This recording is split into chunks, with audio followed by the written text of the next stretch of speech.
This is why most Airbnb properties don't actually make money.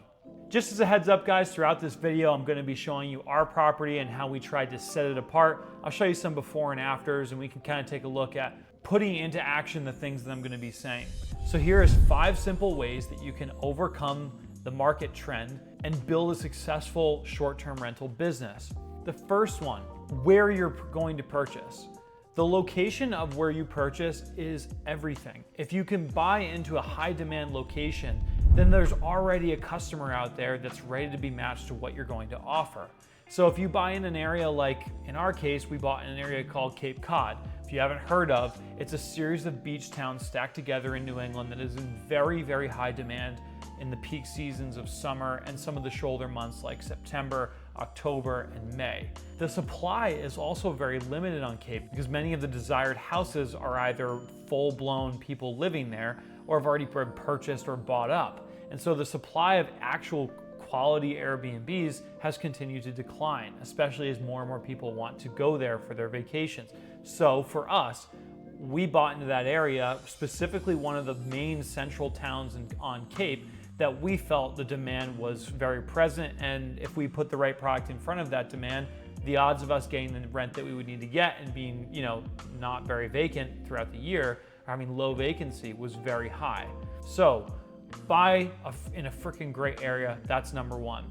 Number two, you need to determine how much cash you have so that you can either buy a more expensive property with a higher amount of debt with lower cash in, or you're gonna buy a lesser value property and then do a value add renovation.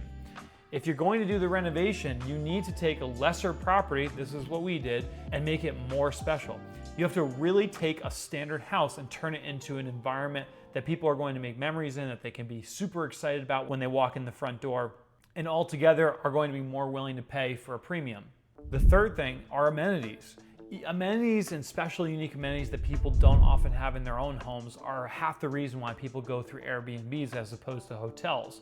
You get private access to things like spas or pools or saunas or really cool stuff like that, game rooms, bars, etc., movie theaters, all these different things that are unique to your home.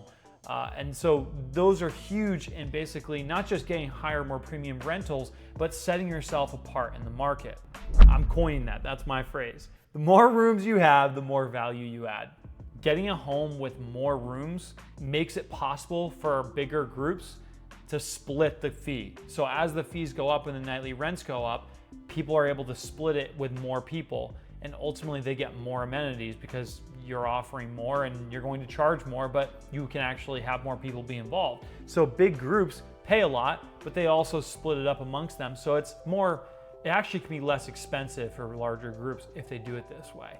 But it's harder to find houses that way, and it's very specific to find them. Number 4 is decor. I highly recommend either hiring a professional or bringing someone in. In my case, it was my sister, who is really, really good at decor. She built a superb plan and really made our place stand out from a beauty perspective. It was very on trend with beach vibe, but it was modern aesthetic. She did a fantastic job. People want to go to a nice brand new house. They don't want really to stay in old places often. Most people are looking for modern amenities. They want to be in a theme. They want to be, I don't think they want gimmick themes.